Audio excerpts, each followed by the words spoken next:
जब बिहार को न्याय की सबसे ज्यादा जरूरत थी, तब 2005 में नीतीश जी जनता के बीच निकले और न्याय यात्रा की शुरुआत की, जिसने लोगों में नया भरोसा जगाया।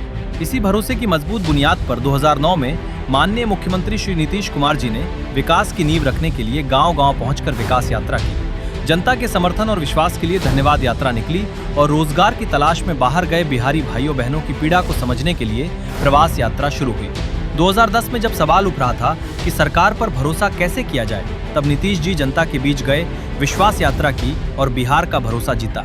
सेवा को सत्ता नहीं बल्कि अपना कर्तव्य मानते हुए जन सेवक के नेतृत्व में आगे बढ़ी सेवा यात्रा और लोगों के हक की आवाज को मजबूत करने के लिए अधिकार यात्रा निकली।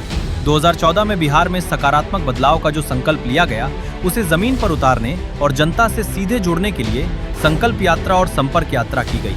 इसी क्रम में 2016 में जनता के साथ मिलकर बिहार का भविष्य तय करने वाली निश्चय यात्रा हुई और 2017 में किए गए वादों का हिसाब देने खुद माननीय मुख्यमंत्री श्री नीतीश कुमार जी समीक्षा यात्रा पर निकले। प्रकृति की रक्षा और आने वाली पीढ़ियों की चिंता के साथ चली जल जीवन हरियाली यात्रा और समाज को कुरीतियों से मुक्त करने के लिए समाज सुधार अभियान यात्रा ने बिहार को नई दिशा दी। जनता की हर समस्या को सरकार की प्राथमिकता बनाने के संकल्प से शुरू हुई समाधान यात्रा और 2024 से 25 में प्रगति यात्रा पर निकलकर ये जन सेवक बिहार के हर जिले तक पहुंचे। इस यात्रा के दौरान नीतीश जी ने जनता की सेवा के लिए 400 से अधिक जनहितकारी योजनाओं की शुरुआत की।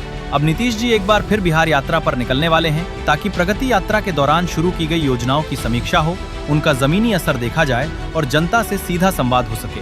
जब विपक्ष के नेता विदेश यात्राओं में व्यस्त रहते हैं, तब बिहार के ये जनसेवक ठिठुरती ठंड में भी गांवों, पंचायतों और चौपालों में लोगों की बात सुनते हैं। यही हर यात्रा का संदेश है। शासन जनता के पास आएगा, जनता को शासन के पीछे नहीं दौड़ना पड़ेगा।